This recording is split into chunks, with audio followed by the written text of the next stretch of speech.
പാസ്പാർത്തു ഉൾപ്പെടെ 3 യാത്രക്കാരെയാണ് കാണാതായിരിക്കുന്നത്. പരിക്കു പറ്റിയവരുടെ സ്ഥിതി അത്ര ഗുരുതരമായിരുന്നില്ല. എന്നാൽ കേണൽ പ്രോക്ടറുടെ നില അല്പം ഗുരുതരമായിരുന്നു. പ്രോക്ടർ സിയൂക്സുകളുമായി നന്നായി പൊരുതി. അയാളുടെ നാഭിക്ക് താഴെയാണ് വെടിയേറ്റിരിക്കുന്നത്. അടിയന്തര വൈദ്യസഹായം അയാൾക്ക് ആവശ്യമാണ്. ഔദ തികച്ചും സുരക്ഷിതയായിരുന്നു. ഫീലിയാസ് ഫോഗ് നന്നായി പൊരുതിയെങ്കിലും മെഡിക്കൽ സഹായം ആവശ്യമുള്ളത്ര പരിക്കൊന്നും അയാൾക്കുണ്ടായിരുന്നില്ല. ഫിക്സിന്റെ കൈക്ക് ഗുരുതരമല്ലാത്ത പരിക്കുണ്ടായിരുന്നു. പാസ്പാർത്തുവിന്റെ തിരോധാനം ഔദയെ കരയിച്ചു. അവർക്ക് സങ്കടം മറച്ചുവെക്കാനായില്ല. യാത്രക്കാരെല്ലാം ട്രെയിൻ ഉപേക്ഷിച്ച് സ്റ്റേഷനിൽ തങ്ങി. കമ്പാർട്ട്മെന്റിലും വീലുകൾക്കിടയിലും മനുഷ്യരക്തവും മാംസവും ചിതറിക്കിടക്കുന്നു. കൈകാലുകൾ പലയിടത്തും തൂങ്ങിക്കിടക്കുന്നു. അവസാനമായി ട്രെയിനിൽ നിന്നും രക്ഷപ്പെട്ട സിയൂക്സുകൾ റിപ്പബ്ലിക്കൻ നദിയുടെ തെക്കുഭാഗത്തേക്കാണ് നീങ്ങിയത്. ഫീലിയാസ് ഫോഗ് അക്ഷമനായി കാണപ്പെട്ടു. ആദ്യമായിട്ടാണ് അയാളെ അങ്ങനെ ഒരവസ്ഥയിൽ കാണുന്നത്. കരഞ്ഞ കണ്ണുകളുമായി ഔദ അയാളുടെ സമീപത്തു തന്നെയുണ്ട്. ഔദ ഇടയ്ക്കിടെ ഫോഗിന്റെ കണ്ണുകളിലേക്ക് നോക്കുന്നു. എന്നാൽ ഒന്നും സംസാരിക്കാനുള്ള കരുത്ത് അവർക്കില്ല. അവരുടെ കണ്ണുകൾ എന്താണ് ആവശ്യപ്പെടുന്നതെന്ന് ഫോഗിന് നിശ്ചയമുണ്ട്.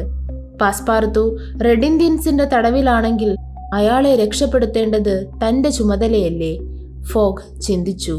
ഞാൻ അയാളെ കണ്ടെത്തും, ജീവനോടെയോ ശവമായോ, ഫോഗ് ഉറപ്പിച്ചു പറഞ്ഞു. ഫോഗിന്റെ നിശ്ചയദാർഢ്യമുള്ള വാക്കുകൾ കേട്ടപ്പോൾ ഹോ എന്നൊരു നിശ്വാസത്തോടെ ഔദ ഫോഗിന്റെ കരം ഗ്രഹിക്കുകയും കരയുകയും ചെയ്തു. ഉണർന്നു പ്രവർത്തിക്കേണ്ടിയിരിക്കുന്നു, നഷ്ടപ്പെടുത്താൻ സമയമില്ല, ഫോഗ് ഉറക്കെ പ്രഖ്യാപിച്ചു. ഇങ്ങനെ ഒരു കടുത്ത തീരുമാനം എടുക്കുമ്പോഴും ഫീലിയാസ് ഫോഗ് തനിക്കുണ്ടാകാൻ സാധ്യതയുള്ള നഷ്ടങ്ങളെക്കുറിച്ചും ചിന്തിച്ചു. ഒരു ദിവസം പോലും നഷ്ടപ്പെട്ടാൽ ന്യൂയോർക്കിൽ നിന്നും കപ്പൽ കിട്ടാതെ വരും. ഇതുവരെ ചെയ്ത സാഹസങ്ങളെല്ലാം പാഴായി പോകും. പന്തയത്തിൽ താൻ പരാജിതനാകും. 2000 പൗണ്ടും നഷ്ടപ്പെടും. എന്നാൽ തന്റെ കർത്തവ്യം, അതിനാണ് ഇവിടെ മുൻഗണന. ഫോർട്ട് കിയർണിയിലെ സൈനിക ക്യാപ്റ്റനും അദ്ദേഹത്തിന്റെ നിയന്ത്രണത്തിലുള്ള ഏകദേശം 100 പേരോളമുള്ള സൈനികരും സ്റ്റേഷനിൽ ജാഗ്രതയോടെ നിലയുറപ്പിച്ചു. സിയൂക്സുകൾ സംഘടിച്ച് നേരിട്ടൊരാക്രമണത്തിന് തുനിഞ്ഞാൽ നേരിടാൻ അവർ സജ്ജരായിരുന്നു. ഫോഗ് ക്യാപ്റ്റനെ സമീപിച്ചു. 3 യാത്രക്കാരെ കാണാനില്ല. അവർ മരിച്ചിട്ടുണ്ടാകുമോ? മരിച്ചോ അതോ തടവുകാരാണോ എന്നറിയില്ല. സിയൂക്സുകളെ പിന്തുടരാൻ താങ്കൾ ഒരുക്കമാണോ? സർ, അതൊരു ഗൗരവമേറിയ വിഷയമാണ്. സിയൂക്സുകൾ ഇപ്പോൾ തന്നെ അർക്കൻസാസ് നദി കടന്നിട്ടുണ്ടാവും. എന്റെ നിയന്ത്രണത്തിലുള്ള ഈ സ്റ്റേഷൻ ഉപേക്ഷിച്ച് പോവുകയെന്നത് പ്രായോഗികമല്ല. സർ, 3 പേരുടെ ജീവൻ അപകടത്തിലാണ്. ഫോഗ് ക്യാപ്റ്റനെ നോക്കി. അത് ശരി തന്നെയാണ്. എന്നാൽ ഇവിടെയുള്ള 50 പേരുടെ ജീവനെ അപകടത്തിലാക്കി 3 പേരുടെ ജീവൻ രക്ഷിക്കാനാകുമോ? താങ്കൾ എങ്ങനെ പ്രവർത്തിക്കുമെന്ന് എനിക്കറിയില്ല. എങ്കിലും താങ്കൾ തീർച്ചയായും. ഞാൻ എങ്ങനെ പ്രവർത്തിക്കണമെന്ന് ഇവിടെ ആരും നിർദ്ദേശിക്കാറില്ല. ക്യാപ്റ്റൻ നിലപാടിൽ ഉറച്ചു നിന്നു. അതൊക്കെ താങ്കളുടെ ഇഷ്ടം. എന്നാൽ ഞാൻ ഒറ്റയ്ക്ക് പോകും. ഫോഗ് തണുത്ത മട്ടിൽ പ്രതികരിച്ചു. സർ, താങ്കൾ തനിച്ച് സിയൂക്സുകളെ പിന്തുടരുമെന്നോ? തൊട്ടടുത്തു നിന്ന ഫിക്സ് അമ്പരപ്പോടെ ചോദിച്ചു. ഇത്രയും പേരുടെ ജീവൻ രക്ഷിച്ച ആ പാവം മനുഷ്യനെ മരിക്കാൻ വിടണമെന്നാണോ താങ്കൾ പറയുന്നത്? ഞാൻ തനിച്ചാണെങ്കിലും അവരെ പിന്തുടരും. ഫോഗിന്റെ വാക്കുകൾ ഉറച്ചതായിരുന്നു. കൊള്ളാം, താങ്കൾ ഒരു ധീരൻ തന്നെ. താങ്കൾ തനിച്ചു പോകേണ്ട.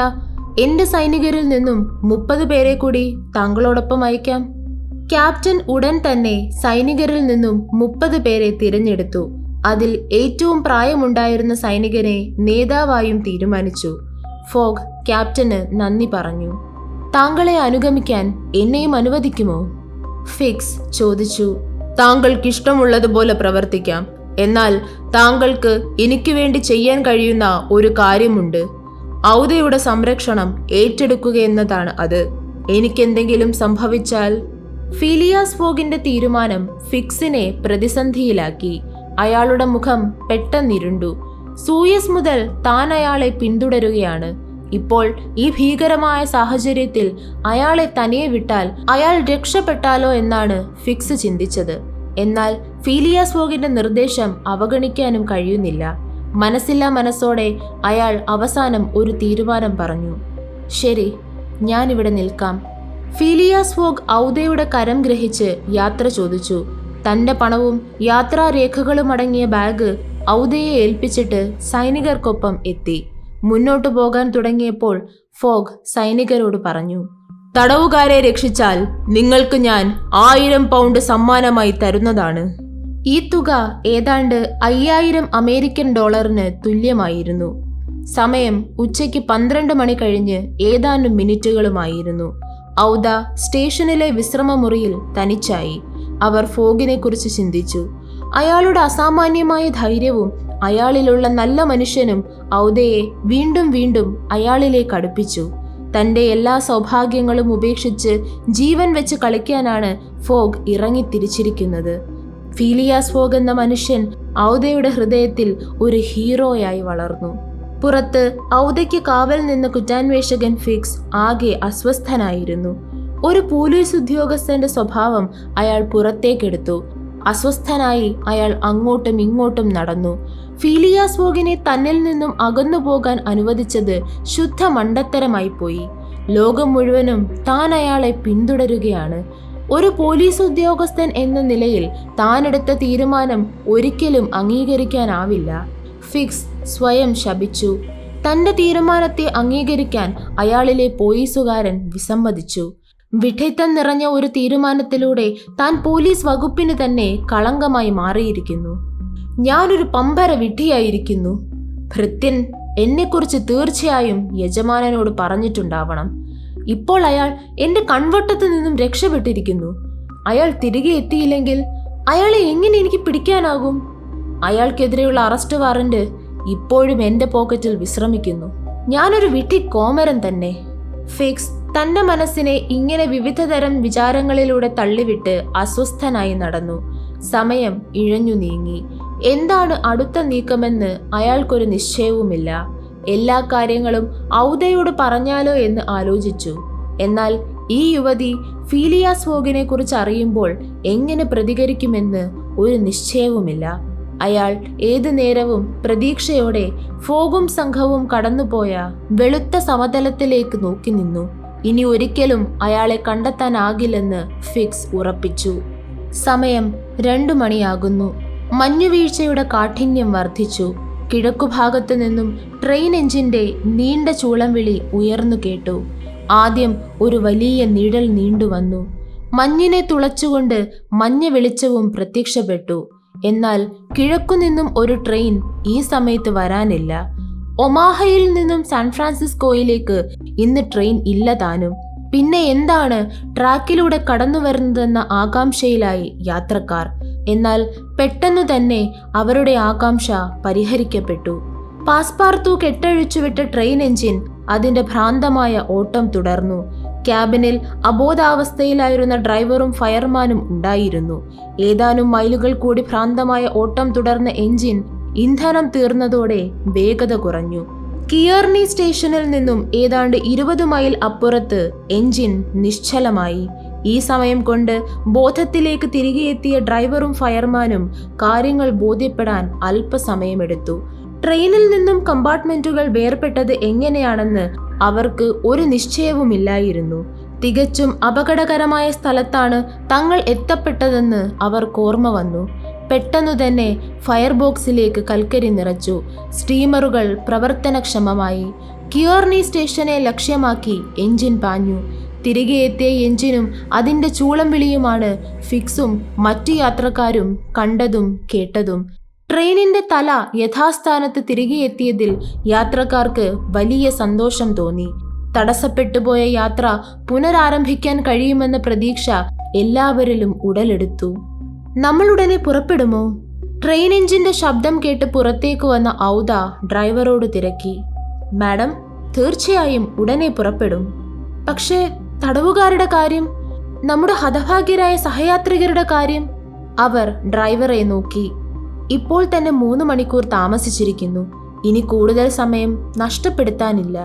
അങ്ങനെയാണെങ്കിൽ അടുത്ത ട്രെയിൻ ഇനി എപ്പോഴാണ് സാൻ ഫ്രാൻസിസ്കോയിൽ നിന്നും എത്തുന്നത്? മാഡം, അടുത്ത ദിവസം വൈകുന്നേരമാകും. അടുത്ത ദിവസം വൈകുന്നേരമോ? ഇല്ല, അത് വലിയ താമസമാണ്. താങ്കൾ അവരെത്തുന്നത് വരെ കാത്തേ പറ്റൂ. അത് നടക്കത്തില്ല. മാഡത്തിന് വേണമെങ്കിൽ ഈ ട്രെയിനിൽ തന്നെ വരാം. എനിക്കതിന് കഴിയില്ല. ഈ സംഭാഷണം ഫിക്സും കേൾക്കുന്നുണ്ടായിരുന്നു. അല്പം മുൻപ് വരെ എഞ്ചിൻ വരുന്നതിന് മുൻപ് കിയർണിയിൽ നിന്നും ഏതെങ്കിലും മാർഗത്തിൽ രക്ഷപ്പെടണമെന്ന് അയാൾ ആഗ്രഹിച്ചിരുന്നു. ഇപ്പോഴിതാ യാത്ര പുറപ്പെടാനായി ട്രെയിൻ തന്നെ സജ്ജമായി നിൽക്കുന്നു.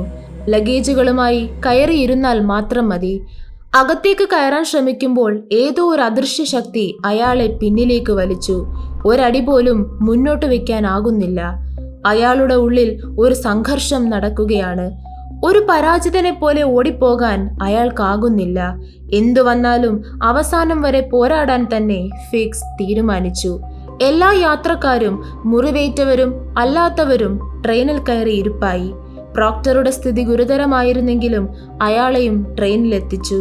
എഞ്ചിന്റെ ബോയിലറുകൾ ചൂടുപിടിച്ചു മുരണ്ടു. സേഫ്റ്റി വാൽവിൽ നിന്നും നീരാവി പുറത്തേക്ക് ചീറ്റി. Driver whistle നീട്ടിയൂതി. ട്രെയിൻ മുന്നോട്ടു നീങ്ങി.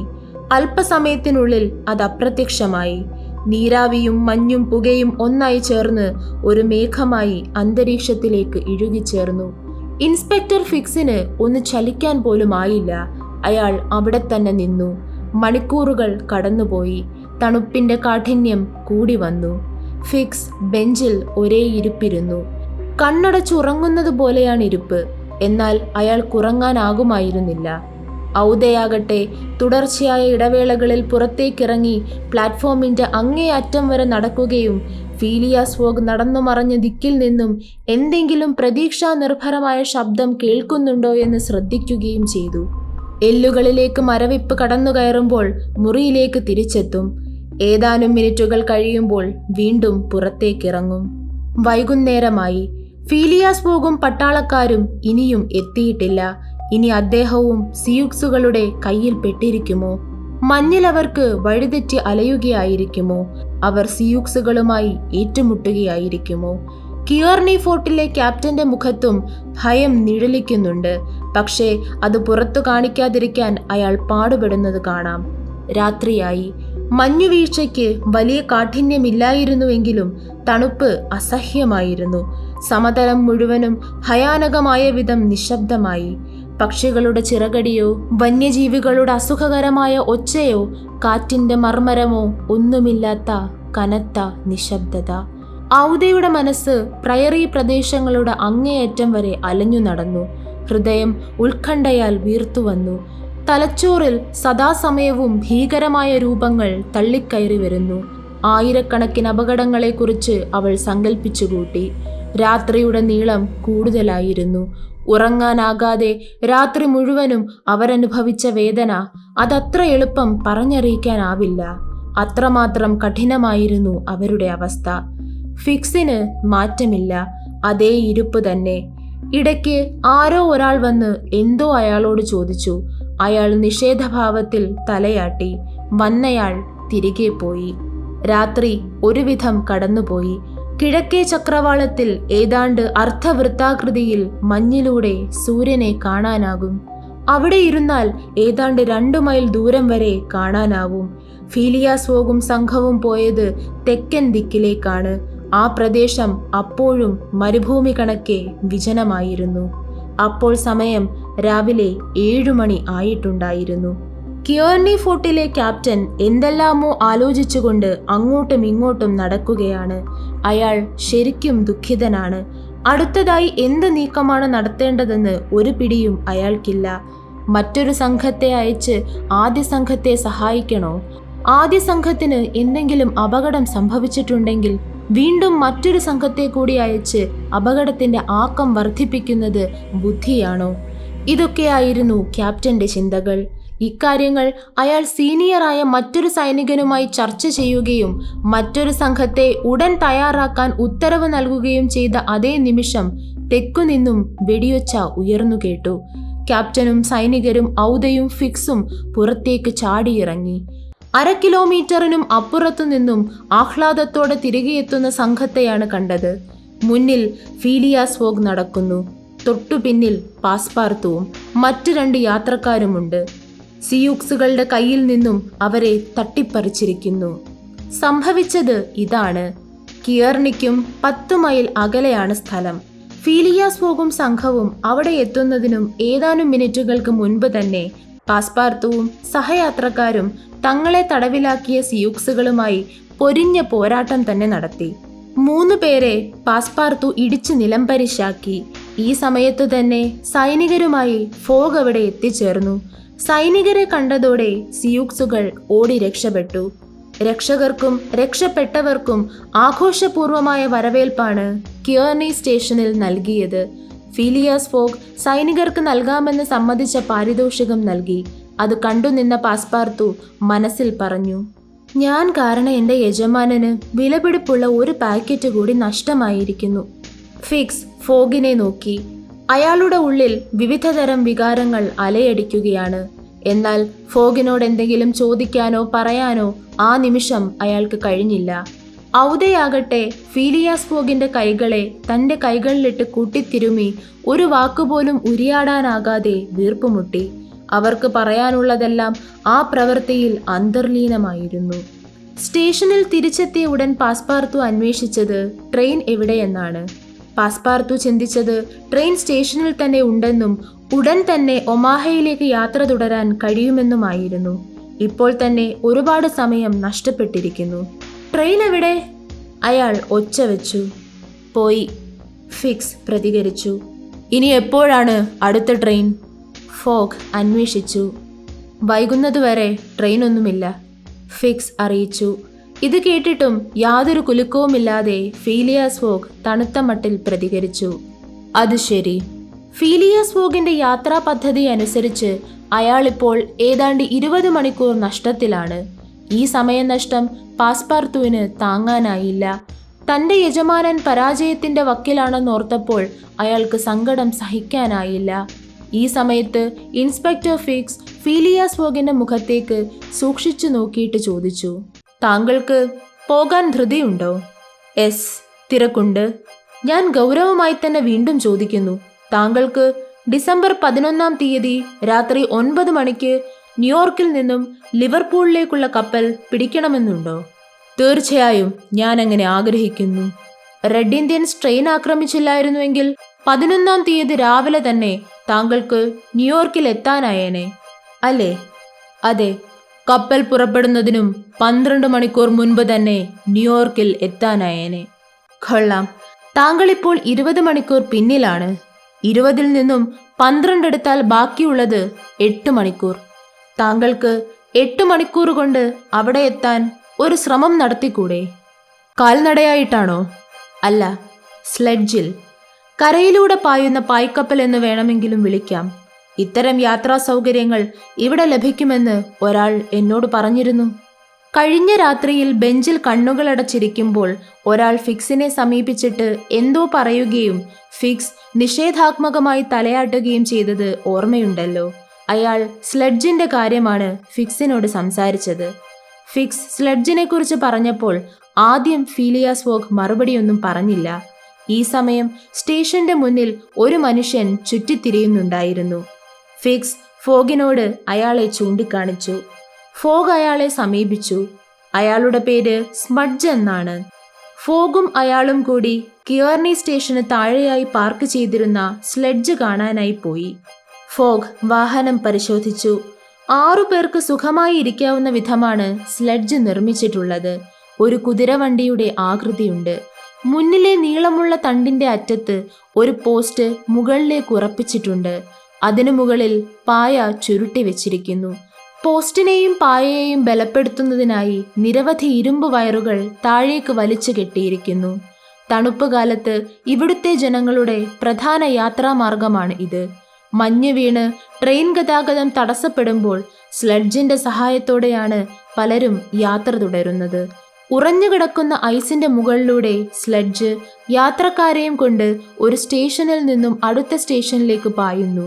കാറ്റിന്റെ ഗതിക്കനുസരിച്ച് ചിലപ്പോൾ ഒരു എക്സ്പ്രസ് ട്രെയിനിന്റെ വേഗതയേക്കാൾ ഉയർന്ന വേഗത്തിൽ സ്ലെഡ്ജ് സഞ്ചരിക്കാറുണ്ട്. പലപ്പോഴും തലകീഴായി മറിഞ്ഞ് വലിയ അപകടത്തിനും കാരണമാകും.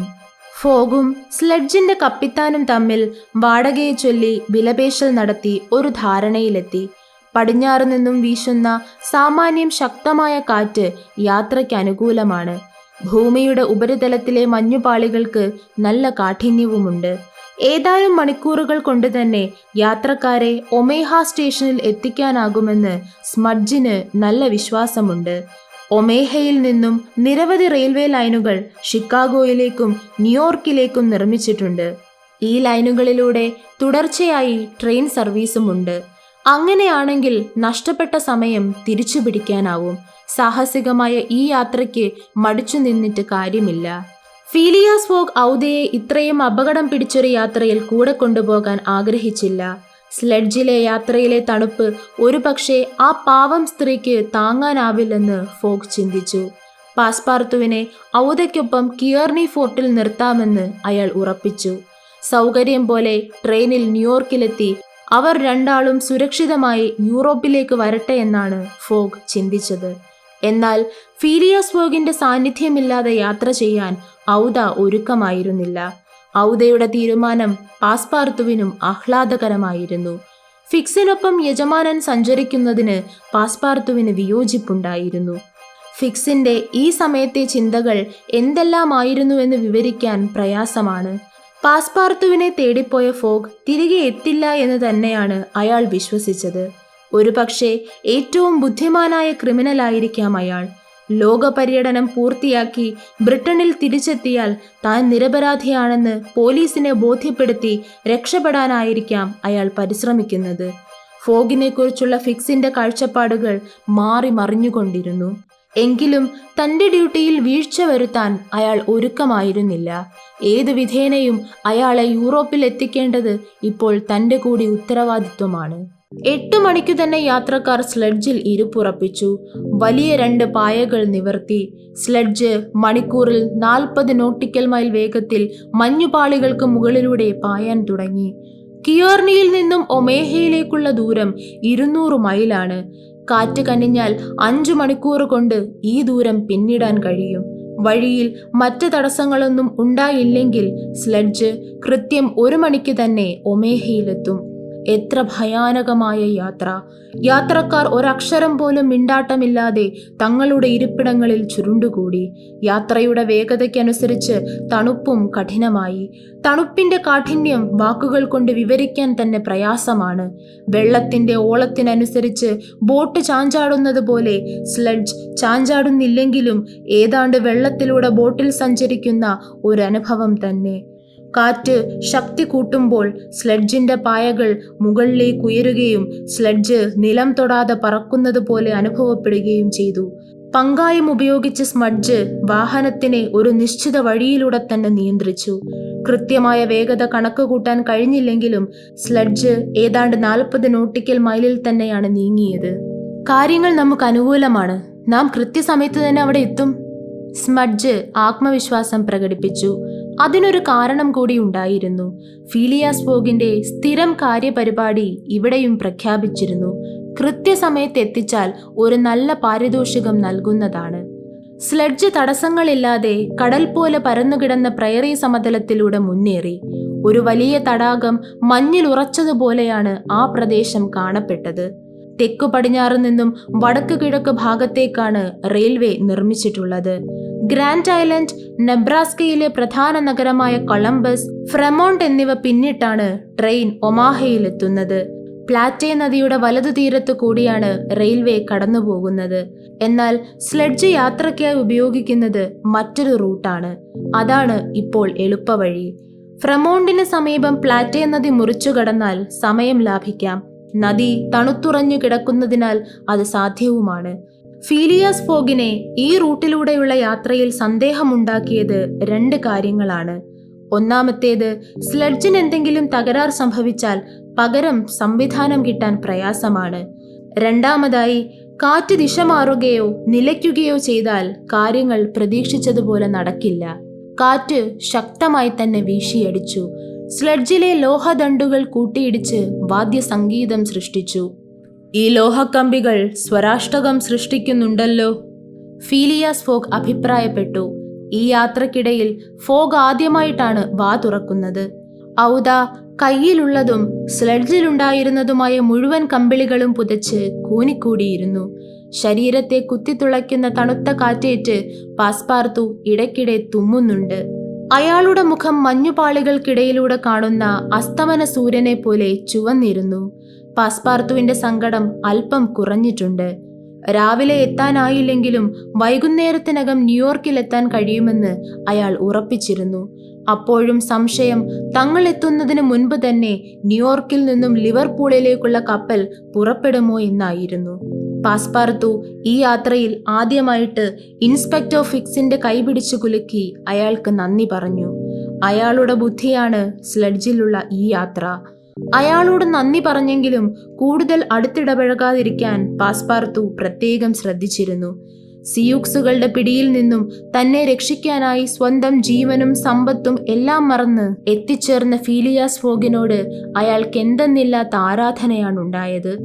യാത്രക്കാർ ഓരോരുത്തരും അവരവരുടെ ചിന്തകളുമായി കലഹിക്കുമ്പോഴും ഐസ് വിരിച്ചിട്ട പരവതാനിയിലൂടെ സ്ലെഡ്ജ് പാഞ്ഞുകൊണ്ടിരുന്നു. ലിറ്റിൽ ബ്ലൂ നദിയുടെ പോഷക നദികളിലൂടെയും ഉപനദികളിലൂടെയും സ്ലെഡ്ജ് നീന്തിക്കടന്നത് യാത്രക്കാർ അറിഞ്ഞതേയില്ല. നദിയും താഴ്വരയും ഏതാണെന്ന് പോലും ആർക്കും തിരിച്ചറിയാനാവില്ല. എവിടെ നോക്കിയാലും മഞ്ഞിന്റെ വെളുത്ത നിറം മാത്രമാണ് കാണുന്നത്. ഒരിക്കൽ നിറഞ്ഞു കവിഞ്ഞൊഴുകിയിരുന്ന നദികളും അരുവികളും മഞ്ഞിൽ അപ്രത്യക്ഷമായിരിക്കുന്നു. സമതലം മഞ്ഞിന്റെ മരുപ്രദേശമായി മാറിയിരിക്കുന്നു. യൂണിയൻ പസഫിക് റെയിൽ റോഡിനും കിയോർണിക്കും ഇടയ്ക്കുള്ള ഭാഗം തീർത്തും വിജനമാണ്. മനുഷ്യവാസമില്ലാത്ത മഞ്ഞിന്റെ ദ്വീപ്. ഒരു മനുഷ്യനെ പോലും എങ്ങും കാണാനില്ല. ഇടയ്ക്കിടയ്ക്ക് ഇല കൊഴിഞ്ഞ് വെളുത്ത അസ്ഥിപഞ്ജരം പോലെ തോന്നിച്ചിരുന്നതും ഏതാണെന്ന് തിരിച്ചറിയാൻ പോലും കഴിയാത്തതുമായ ചെറുമരങ്ങൾ കാറ്റിൽ ആടിയുലഞ്ഞു നിൽക്കുന്നത് കാണാം. ചിലപ്പോൾ വലിയ ഹിമപക്ഷികൾ കൂട്ടത്തോടെ ചിറകടിച്ച് പറന്നുപോയിരുന്നു. വിശന്നു വലഞ്ഞ ഹിമക്കരടികൾ സ്ലെഡ്ജിനു പിന്നാലെ ആവേശത്തോടെ പാഞ്ഞുവരുന്ന കാഴ്ചയും സാധാരണമായിരുന്നു. ഏത് സാഹചര്യത്തെയും നേരിടാനെന്ന വണ്ണം പാസ്പാർത്തു തന്റെ റിവോൾവർ കയ്യിൽ സൂക്ഷിച്ചിരുന്നു. ചില അപകട സാഹചര്യങ്ങളിൽ സ്ലെഡ്ജ് പെട്ടെന്ന് നിർത്തേണ്ടി വന്നപ്പോൾ അപകടകാരികളും മാംസം തീനികളുമായ ജീവികൾ സ്ലെഡ്ജിനു നേരെ ചീറിയെടുത്തിരുന്നു. എല്ലാ പ്രതിബന്ധങ്ങളെയും അതിജീവിക്കാൻ പ്രാപ്തിയുള്ളതായിരുന്നു സ്മഡ്ജിന്റെ സ്ലെഡ്ജ്. ഓരോ പ്രാവശ്യവും അത് ശത്രുക്കൾക്ക് എത്താവുന്നതിലും വേഗത്തിൽ മുന്നോട്ടു പോയി. ഉച്ചയോടടുത്ത സമയത്ത് ഉറഞ്ഞുകിടന്ന പ്ലാറ്റെ നദി കടന്നപ്പോൾ തന്നെ സ്മഡ്ജിന്റെ മുഖത്ത് സന്തോഷം വിടർന്നു. ഒമേഹ സ്റ്റേഷനിൽ നിന്നും ഏതാണ്ട് 20 മൈൽ ദൂരത്ത് മാത്രമാണ് തങ്ങളെന്ന് അയാൾ മനസ്സിലാക്കി. 1 മണിയായപ്പോൾ അയാൾ സ്ലെഡ്ജിൽ നിന്നും ഇറങ്ങി അതിനെ വലിച്ചുകൊണ്ട് മുന്നോട്ട് നടന്നു. ഏതാണ്ട് 1/2 മൈൽ ദൂരം ചെന്നപ്പോൾ സ്ലെഡ്ജ് നിർത്തിയിട്ടു. മഞ്ഞുകൊണ്ട് മൂടിക്കിടന്ന ഏതാനും മേൽക്കൂരകൾ ചൂണ്ടിക്കാണിച്ചിട്ട് അയാൾ പറഞ്ഞു, നമ്മൾ എത്തിയിരിക്കുന്നു. അമേരിക്കയുടെ കിഴക്കൻ ദേശങ്ങളിലേക്ക് തുടർച്ചയായി ട്രെയിനുകൾ സർവീസ് നടത്തുന്നിടത്താണ് തങ്ങൾ എത്തിയതെന്ന് അവർക്ക് വിശ്വസിക്കാൻ പ്രയാസം തോന്നി. പാസ്പാർത്തുവും ഫിക്സും വണ്ടിയിൽ നിന്നും ചാടിയിറങ്ങി. കൈകാലുകൾ നിവർത്തുകയും മടക്കുകയും ചെയ്ത് ഞരമ്പുകളെയും അസ്ഥികളെയും പിരിമുറുക്കത്തിൽ നിന്നും മോചിപ്പിച്ചു. ഔദയെയും ഫോഗിനെയും ഇറങ്ങാൻ അവർ സഹായിച്ചു. ഫീലിയാസ് ഫോഗ് സ്മഡ്ജിന് വാഗ്ദാനം ചെയ്ത പ്രതിഫലവും പാരിതോഷികവും നൽകി. ഒരു സുഹൃത്തിനോടെന്നവണ്ണം പാസ്പാർത്തു അയാളുടെ കൈപിടിച്ചു കുലുക്കി നന്ദി പറഞ്ഞു. അവർ 4 പേരും വേഗത്തിൽ ഒമേഹ സ്റ്റേഷനിലേക്ക് തങ്ങളുടെ ലഗേജും തൂക്കിയെടുത്ത് നടന്നു. പസഫിക് റെയിൽ റോഡിന്റെ ഒരു പ്രധാന സർവീസ് കേന്ദ്രമായിരുന്നു നെബ്രാസ്കയിലെ പ്രധാന നഗരമായിരുന്ന ഒമേഹ. മിസിസിപ്പി നദിയുടെ വൃഷ്ടിപ്രദേശത്തെയും പസഫിക്കിനെയും തമ്മിൽ ഇത് ബന്ധിപ്പിക്കുന്നു. ഒമേഹയ്ക്കും ചിക്കാഗോയ്ക്കും ഇടയ്ക്ക് ഈ റെയിൽ സർവീസ് അറിയപ്പെടുന്നത് Chicago rock island rail road എന്ന പേരിലാണ്. ഒമേഹയിൽ നിന്നും നേരിട്ട് കിഴക്കോട്ട് കടന്നു പോകുന്ന ഈ റെയിൽ ലൈനിൽ ഏതാണ്ട് 50-ൽ പരം സ്റ്റേഷനുകളുണ്ട്. സ്റ്റേഷനിൽ എത്തിയപ്പോൾ തന്നെ ഒരു ട്രെയിൻ ഷിക്കാഗോയിലേക്ക് പുറപ്പെടാൻ തയ്യാറായി നിൽക്കുന്നതാണ് അവർ കണ്ടത്. എത്തിയ പാടെ അവർ ട്രെയിനിൽ കടന്നുകൂടി. ഒമേഹ നഗരത്തെ കാണാനുള്ള ഭാഗ്യം പാസ്പാർത്തുവിനില്ലായിരുന്നു. ട്രെയിനിൽ നിന്നുള്ള കാഴ്ചകൾ തന്നെ ധാരാളമെന്ന് പാസ്പാർത്തു മനസ്സിൽ പറഞ്ഞു. ട്രെയിൻ യാത്ര തുടങ്ങി. കൗൺസിൽ ബ്ലഫ്സ്, ഡെസ് മൊയിനസ് വഴി അത് അയോവ നഗരത്തിലെത്തി. പാതിരാത്രിയിൽ ഡെവൺ പോർട്ടിൽ വെച്ച് മിസിസിപ്പി നദിയെ മുറിച്ചു കടന്നുകൊണ്ട് ട്രെയിൻ പാഞ്ഞു. തുടർന്ന് ഇല്ലിനോയിസ് വഴി റോക്ക് ഐലൻഡിലെത്തി. 10-ാം തീയതി വൈകിട്ട് 4 മണിക്ക് ട്രെയിൻ മിഷിഗൺ നദീതീരത്തുള്ള ഷിക്കാഗോ നഗരത്തിലെത്തി. ഷിക്കാഗോയിൽ നിന്നും ന്യൂയോർക്കിലേക്കുള്ള ദൂരം 900 മൈലാണ്. അവിടെ നിന്നും നിരവധി ട്രെയിനുകൾ ന്യൂയോർക്കിലേക്ക് ദിവസവും സർവീസ് നടത്തുന്നുണ്ട്. Pittsburgh Fort Wayne Chicago railroad എന്നാണ് ഈ സർവീസ് അറിയപ്പെട്ടിരുന്നത്.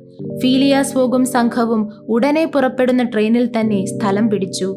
സമയം ഒട്ടും നഷ്ടപ്പെടുത്താനില്ല. ട്രെയിൻ ഷിക്കാഗോയിൽ നിന്നും പുറപ്പെട്ടു.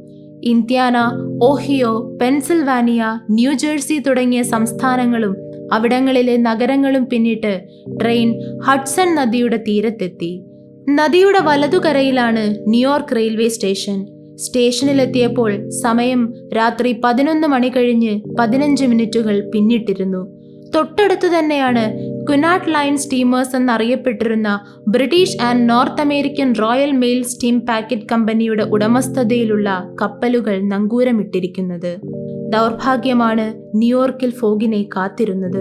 ഫീലിയാസ് ഫോഗ് തുറമുഖത്തെത്തുന്നതിന് 45 മിനിറ്റ് മുൻപ് തന്നെ അവിടെ നിന്നും ലിവർപൂളിലേക്ക് സർവീസ് നടത്തുന്ന ചൈന എന്ന കപ്പൽ തുറമുഖം വിട്ടുകഴിഞ്ഞിരുന്നു.